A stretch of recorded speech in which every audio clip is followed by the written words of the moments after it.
My four colleagues from the project will now explain the recommendations that are in the project's study. Admiral Blair. Thanks, Jim. For me, one of the most compelling insights and the most important set of recommendations of this report focuses on national security missions. Our current national security system is built more on departmental functional capabilities, and yet the most vital national security missions of the future can only be done by integrated, agile, collaborative interagency teams. I'm talking about national security missions like defeating international Muslim fundamentalist groups which use terror against the United States, its citizens, and those of other countries. I'm talking about stopping countries and criminals from proliferating nuclear weapons, materials, and technology. I'm talking about strengthening our electrical power grid, our cyber systems in this country so that they can withstand and recover from attacks. I'm talking about securing our borders from threats while keeping them open for lawful purposes. You notice that these national security missions go across much more widely than our traditional definition of national security.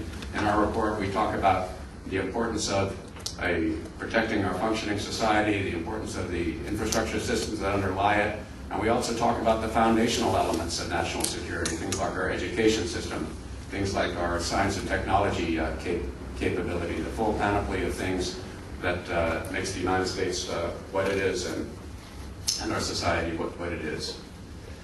Now, these missions that I'm talking about, these vital national security missions of the future, don't have neat phases that can be divided up and assigned to departments. There's not going to be a military phase and a diplomatic phase and an economic phase, or a national phase and a state phase and a local phase and then a private sector phase. They have to be handled by an integrated government, interagency team, often with state, local, and private participation that can work up a common plan, that can react quickly as situations develop, as they do in the modern world, and that is responsible for the outcome of the mission.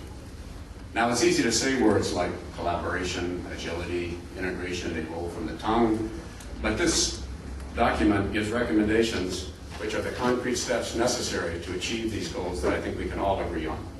The people. We make recommendations to identify, encourage, reward, and grow a core of national security professionals who can work collaboratively in this much more difficult mission space that we have defined. The money. We make recommendations to budget by national security missions, not simply by departmental capabilities, and to be able to move money quickly as the terrain changes as we go out and actually do these missions. And the authorities. We make recommendations to delegate the unique authority of the President, the only place that it all comes together, to subordinate officials who are accountable and who can achieve success in these new national security missions. I can tell you that the kind of systems that we recommend would have made our national security efforts in the Pacific, when I served there recently, much more effective. Too many times, individuals were working around this department-based system to do the right thing for our country. Most of the time they succeeded. I mean, we have good people, and good people can make any system succeed. But with the systems and the improvements that are recommended in this report, I think the good people that we have in our system will be equipped, encouraged, incentivized, and able to build these sort of proactive, integrated, agile, collaborative methods that we need in order to protect our interests in the world that we see in the future. Thanks. Thank you very much.